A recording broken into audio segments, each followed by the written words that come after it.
Hello everyone. तो आज हम लोग स्टार्ट करने जा रहे हैं फंडामेंटल ऑफ पार्टनरशिप की थ्योरी, जिसमें आप देख सकते हैं कि हम लोग किसके बारे में बात करेंगे, nature, rights and partnership deed की। तो nature and right and partnership deed, क्योंकि ये थ्योरी है तो ये इंपॉर्टेंट है, आपके एमसीक्यू आने के चांसेस हैं इससे, ठीक है।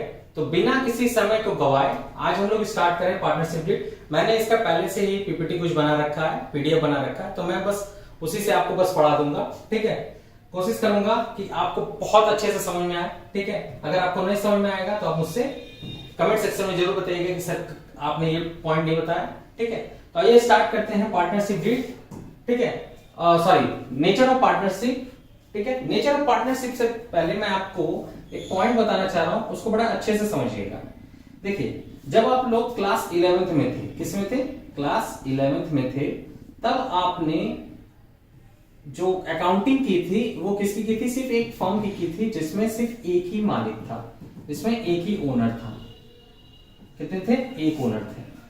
लेकिन अब क्या है कि आप जो आपको 12th स्टार्ट कर रहे हैं, तो इसमें जो पार्टनरशिप है वो कितने कितने लोग से होंगे, तो ये पार्टनरशिप में मिनिमम 2 लोग होंगे और मैक्सिमम कितने लोग होंगे, 50। मतलब पार्टनरशिप में जो बिजनेस होता है इसको स्टार्ट करने के लिए मिनिमम 2 लोगों की जरूरत होती है और मैक्सिमम 50। और जब आप 11 पढ़े थे तो आप उसमें कितने लोग पढ़े थे, सिर्फ एक लोग की अकाउंटिंग पढ़े थे। तो ये जो पूरी अकाउंटिंग है पार्टनरशिप, ये 2 या 2 से अधिक लोग जब होते हैं, 2 या 2 से मोर, तब हम पार्टनरशिप पढ़ते हैं, ठीक है। उसकी अकाउंटिंग किस तरीके से होती है ये समझते हैं। तो सबसे पहले इसका जो नेचर है वो क्या है, इसमें पार्टनरशिप में कितने मेंबर्स होते हैं, 2 या 2 मोर। मतलब इसको स्टार्ट करने के लिए 2 या 2 से अधिक लोग चाहिए, लेकिन मैक्सिमम लिमिट कितनी है, 50 है। कितनी है, मैक्सिमम लिमिट 50 है। अब मैक्सिमम लिमिट 50 ये कब आया, ये 2013 में आया। कब आया, 2013 में। मैक्सिमम लिमिट 50 2013 में आई, और ये किसने दिया है, कंपनीज एक्ट ने दिया है। किसने दिया है, कंपनीज एक्ट ने।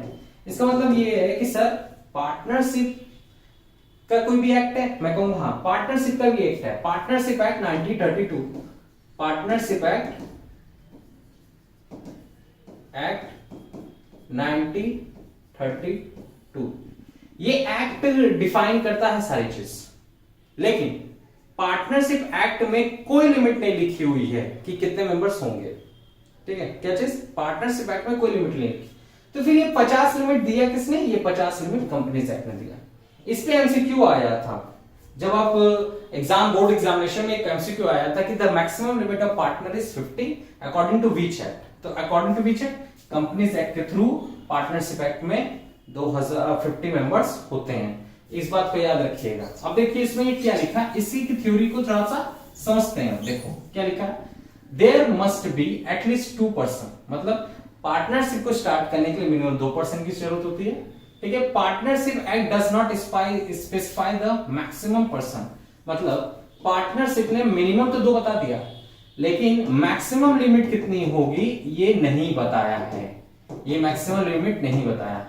तो फिर ये बताया किसने, जैसे कि हमने बताया कंपनीज एक्ट ने बताया। कंपनीज एक्ट के किस सेक्शन में बताया, सेक्शन 464, कंपनीज एक्ट का 464। जैसे अब सेक्शन की बात करें तो सेक्शन क्या होता है ये समझाते हैं। देखिए, जैसे अगर कोई लॉ होता है ना, जैसे ये एक्ट है, क्या है, एक्ट है, जिसको हम लॉ बोल रहे हैं, एक लॉ है। तो इसमें हर जो रूल्स होते हैं, रूल्स की जो नंबर्स ऑफ पॉइंट्स होते हैं, पहला रूल, दूसरा रूल, तीसरा रूल, जैसे कि नियम होते हैं, तो उसका पहला नियम, दूसरा नियम, तीसरा नियम, इसी तरह सेक्शन 464 का मतलब है कि 464 पे ये नियम लिखा हुआ है कंपनीज एक्ट में कि मैक्सिमम लिमिट ऑफ पार्टनर कितने होंगे, 50 होंगे। कितने होंगे, 50 होंगे। मतलब ये रूल कौन डिफाइन किया है, कंपनीज एक्ट डिफाइन किया है। बात समझ में आ गई, ठीक है। हाँ, इसमें एक चीज और, चाहे बैंकिंग हो चाहे नॉन बैंकिंग हो, अब सबके लिए लिमिट कितनी हो गई, 50 हो गई। दूसरा, अब हम बात करें दूसरे की बात करें तो ये कैसे फॉर्म्ड होता है। देखो यहां पे लिखा है the partnership is result of agreement. अब इसका मतलब क्या है मैं समझाता हूं। देखो पार्टनरशिप में फॉर्म होता है एग्रीमेंट से। मतलब ये कि हम जब दो लोग होते हैं, क्योंकि ये पार्टनरशिप कितने लोग की जरूरत रिक्वायरमेंट होगी, दो लोग से पार्टनरशिप स्टार्ट होता है। जैसे इसके मन में आइडिया है, ए के मन में आइडिया आया कि चलो स्टार्ट करते हैं बिजनेस, ए के मन में आइडिया आया कि चलो बिजनेस स्टार्ट करते हैं, लेकिन इसके पास जो आइडिया था उसके लिए इसको बी की रिक्वायरमेंट थी। क्या थी? ए के पास जो आइडिया था उसके लिए इसको बी की रिक्वायरमेंट थी। ये गया बी के पास, बी को आइडिया बताता है और बी भी सोचने लगता है कि आइडिया अच्छा है, आइडिया समझ में आता है। तो ए ऑफर करता है, ए कहता है कि चलो मेरे साथ बिजनेस करो। क्या करो? मेरे साथ बिजनेस करो। और बी इस बात पे राजी हो जाता है। क्या हो जाता है? बी राजी हो जाता है। तो पता है इन दोनों के बीच में एग्रीमेंट हो गया। एग्रीमेंट हो गया। एग्रीमेंट क्या होता है? देखो एग्रीमेंट होता क्या है, जब कोई पर्सन किसी पर्सन को ऑफर करे कोई चीज और जो दूसरा पर्सन है वो उस चीज को एक्सेप्ट कर ले और दोनों एक ही चीज पे राजी हो जाते हैं, तो हम उसे बोलते हैं एग्रीमेंट। क्या बोलते हैं? एग्रीमेंट। तो पार्टनरशिप कैसे फॉर्म होता है? पार्टनरशिप जब भी फॉर्म होता है वो एग्रीमेंट के थ्रू फॉर्म होता है। ठीक है। अब ये एग्रीमेंट क्या हो सकता है? रिटन भी हो सकता है। क्या हो सकता है? रिटन भी हो सकता है और ओरल भी हो सकता है। क्या हो सकता है? रिटन या ओरल। देखो it must come into existence by an agreement not by operation of law. ये एग्रीमेंट के थ्रू होता है, ना कि लॉ के थ्रू। ठीक है। देखो on country Hindu undivided family come to existence by operation of law. मतलब ये, अब यहां पे ये क्या लिखा है? A Hindu undivided family coming to existence by operation of law. मतलब कि हिंदू अनडिवाइडेड फैमिली में कोई बंदा जो मेंबर बनता है और वो बिजनेस जो चलता है वो लॉ में लिखा हुआ है, उसका नियम पूरा लॉ लिखा हुआ है कि हिंदू अनडिवाइडेड फैमिली की बिजनेस इस तरीके से स्टार्ट हो सकता है। जैसे अगर एचयूएफ की बात करें तो एचयूएफ में एक बात लिखी हुई है कि अगर कोई दो या दो से अधिक फैमिली मेंबर हो, सगे भाई हो, ठीक है, वो लोग अगर बिजनेस स्टार्ट करते हैं तो वो एचयूएफ होता है। एचयूएफ होता है। मतलब ये हिंदू अनडिवाइडेड फैमिली में, हिंदू अनडिवाइडेड फैमिली का एक लॉ है। क्या है? एक लॉ है, उसमें ये लिखा है कि दो या दो से अधिक फैमिली मेंबर हो और वो बिजनेस स्टार्ट करें तो एचयूएफ बन जाता है। लेकिन पार्टनरशिप एक्ट ये कहता है कि अगर कोई दो या दो से अलग कोई, मतलब कि जरूरी नहीं कि दोनों भाई हों, अलग अलग भी हो और दोनों स्टार्ट करे कोई बिजनेस, तो वो एग्रीमेंट के थ्रू अपना बिजनेस स्टार्ट कर सकते हैं। तो इसके लिए कोई लॉ बाइंड नहीं है। इस मतलब कि एचयूएफ के लिए लॉ बाइंड है। एचयूएफ स्टार्ट करने के लिए लॉ लिखा हुआ है पूरी तरह से कि वो मेंबर होने चाहिए, मतलब भाई होना चाहिए, बहन होने चाहिए, ठीक है, साल मतलब कि फैमिली मेंबर्स होने चाहिए, तभी वो एचयूएफ बन सकता है। ठीक है। अब एक चीज देखो, such agreement can either be oral और रिटन। मैंने अभी आपको बताया कि इन दोनों के बीच में जो एग्रीमेंट होगा वो आइदर ओरल भी हो सकता है और रिटन भी हो सकता है। ठीक है। अब एक चीज देखो, the agreement form the basis of mutual rights and duties. मतलब इन दोनों के कुछ अधिकार मिल, जब एग्रीमेंट बनेगा ना तो इन दोनों का कुछ अधिकार होगा। राइट्स का मतलब क्या होता है? अधिकार। मतलब कि आपको कुछ राइट्स दिए जा रहे, अधिकार दिए जा रहे हैं कि आप ये चीज कर सकते हैं, ये चीज नहीं कर सकते हैं, मतलब कि ये चीज, सारी चीज आपको अधिकार मिलते हैं। और ड्यूटीज, इन लोगों को कुछ परफॉर्म्स करने होते हैं ड्यूटीज, इसको भी कुछ ड्यूटी मिलेगी, इसको भी कुछ ड्यूटी मिलेगी। तो राइट्स ऑफ पार्टनर, मतलब पार्टनरशिप कैसे फॉर्म होता है? एग्रीमेंट के थ्रू फॉर्म होता है। तीसरी बात, existence of business and profit motive. देखो existence of business and profit motive का मतलब क्या है? देखो इसका मतलब यह है कि partnership form for purpose of the carrying business. मतलब जब भी दो या दो से अधिक लोग मिले ना और किसी चीज पे एग्री करे तो जरूरी नहीं कि वो पार्टनरशिप हो जाए, उन्हें किसी बिजनेस के लिए एग्री होना चाहिए कि हाँ बिजनेस करेंगे, चलो परचेज करेंगे, सेल करेंगे, ये सारी चीजें। ऐसा नहीं है कि इनका इंटेंशन प्रॉफिट मोटिव भी होना चाहिए। अब ये नहीं है कि इन्होंने कोई प्रॉपर्टी खरीदने के लिए बस बात कर दी कि ये दोनों एक कोई प्रॉपर्टी, एक जमीन थी और ये दोनों खरीदने पे बात कर रहे, एग्रीमेंट करके, तो ये पार्टनरशिप नहीं है। पार्टनरशिप जब भी फॉर्म होना चाहिए तो उसमें बिजनेस एक्टिविटी इन्वॉल्व होना चाहिए कि कोई, ये दोनों जो एग्रीमेंट कर रहे हैं ये बिजनेस पर्पस के लिए कर रहे हैं। किसके लिए कर रहे हैं? बिजनेस पर्पस के लिए। ऐसा नहीं, क्योंकि दो या दो से अधिक लोग कई बार कई चीजों पे एग्री कर जाते हैं। जैसे इसके बारे में बात करें,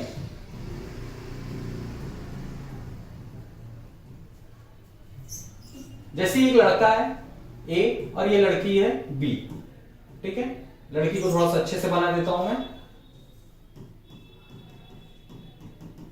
ठीक है, ये लड़का ये लड़की है, ठीक है।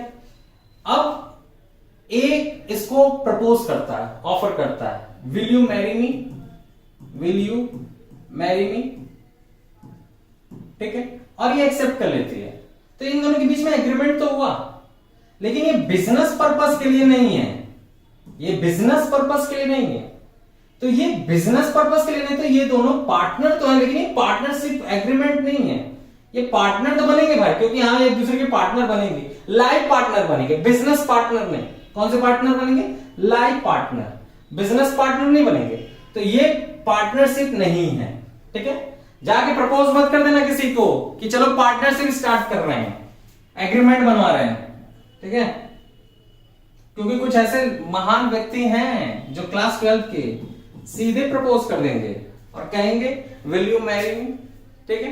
तो वो पार्टनरशिप कहेंगे कि हम तो पार्टनरशिप बिजनेस स्टार्ट कर रहे थे, नहीं वो पार्टनरशिप नहीं है भाई, वो लाइफ पार्टनरशिप की बात कर रहे हो तुम, ठीक है। बिजनेस पार्टनरशिप के बारे में बिजनेस एक्टिविटीज इन्वॉल्व होना जरूरी है। मतलब ये कि अगर आप दो लोग एग्री करते हैं और उसमें बिजनेस एक्टिविटीज इन्वॉल्व होगी तभी वो पार्टनरशिप है। साथ ही साथ इसमें एक और बात है, जो बिजनेस एक्टिविटी इन्वॉल्व होगी वो तो ठीक है, साथ ही साथ प्रॉफिट भी शेयर होने की बात होनी चाहिए। क्या चीज? प्रॉफिट भी शेयर होनी चाहिए। देखो, the agreement between the partners must aim to share the profit of the business, ठीक है।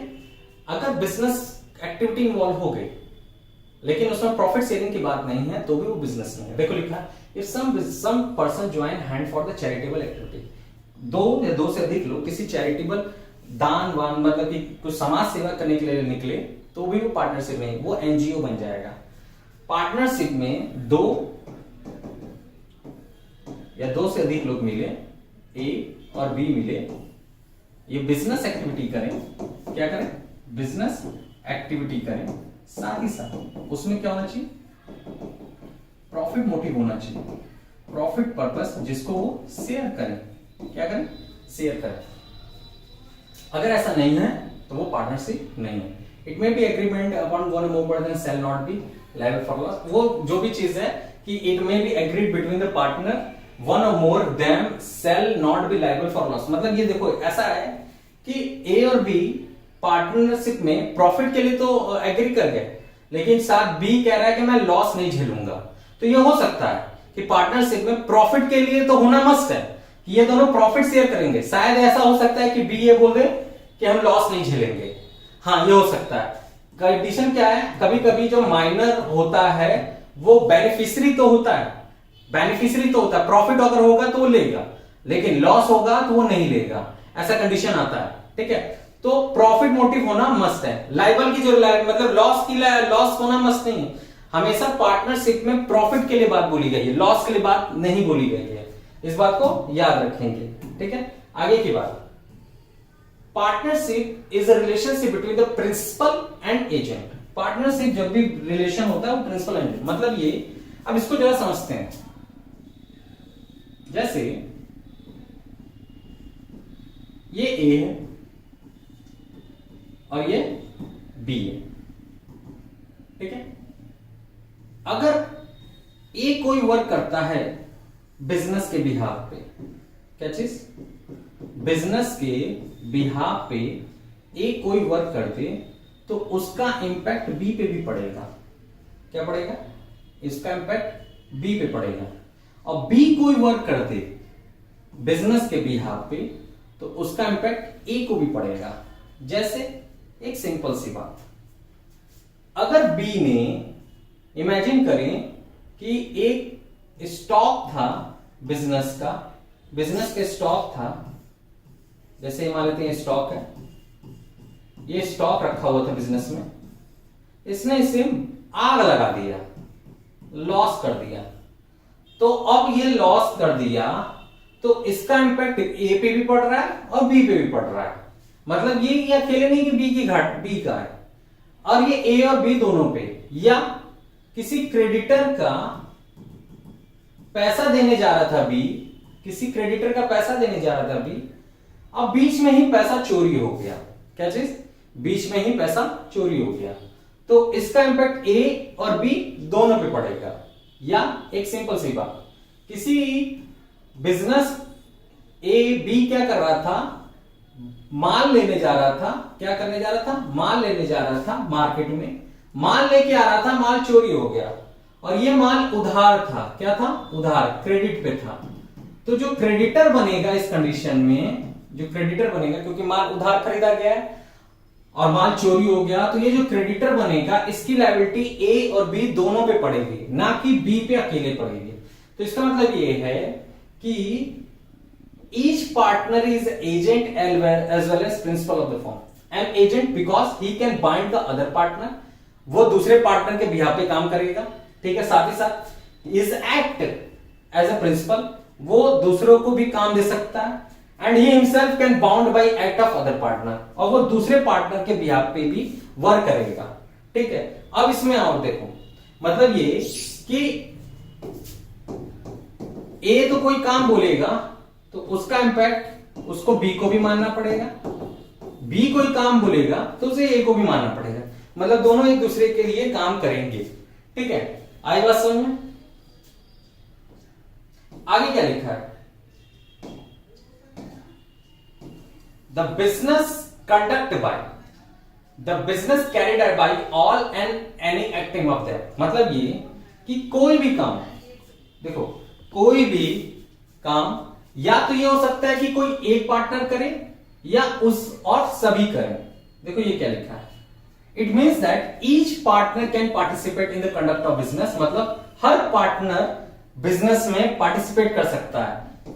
ये अगर ये बिजनेस है, ये बिजनेस है, इसमें ए बी सी है डी है, तो ये भी पार्टिसिपेट कर सकता है, ये भी कर सकता है, ये भी कर सकता है और ये भी कर सकता है। या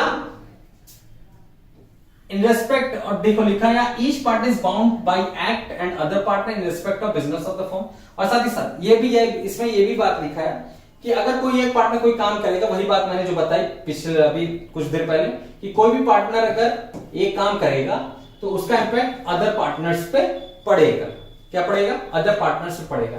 साथ ही साथ एक चीज और है, इसमें एक चीज और है, इसमें एक चीज और है कि ये हो सकता है कि फर्म है, क्या है, फर्म है, इसमें 4 पार्टनर हैं, ये हो सकता है कि अकेले ए इन चारों के बिहाफ पर, अकेले ए इन चारों के बिहाफ पर काम करे। पार्टनरशिप में ये जरूरी नहीं है कि सभी चारों काम करें, ये भी हो सकता है कि अकेले ए भी इन बिहाफ पे काम कर सकता है। हाँ, ये नियम लिखा हुआ है कि अगर किसी पार्टनरशिप में 4 पार्टनर हैं, 5 पार्टनर हैं, उनके बिहाफ पे एक भी काम कर सकता है और पांचों चाहे तो पांचों काम कर सकते हैं, ठीक है। ये बात समझ में आ गई, ठीक है। आगे बढ़ते हैं, नो सेपरेट एग्जिस्टेंस। अब मैं इसके बारे में थोड़ा सा आपको बताता हूं। देखो इसका 2 पॉइंट है, क्या पॉइंट है, 2 पॉइंट है, एक अकाउंटिंग पॉइंट है, अकाउंटिंग के अकॉर्डिंग, और एक लॉ के अकॉर्डिंग, क्या चीज, लॉ के अकॉर्डिंग। देखो पार्टनरशिप की जो अकाउंटिंग की पॉइंट से देखोगे तो पार्टनर और फर्म दोनों अलग अलग हैं, क्या है, अलग अलग है।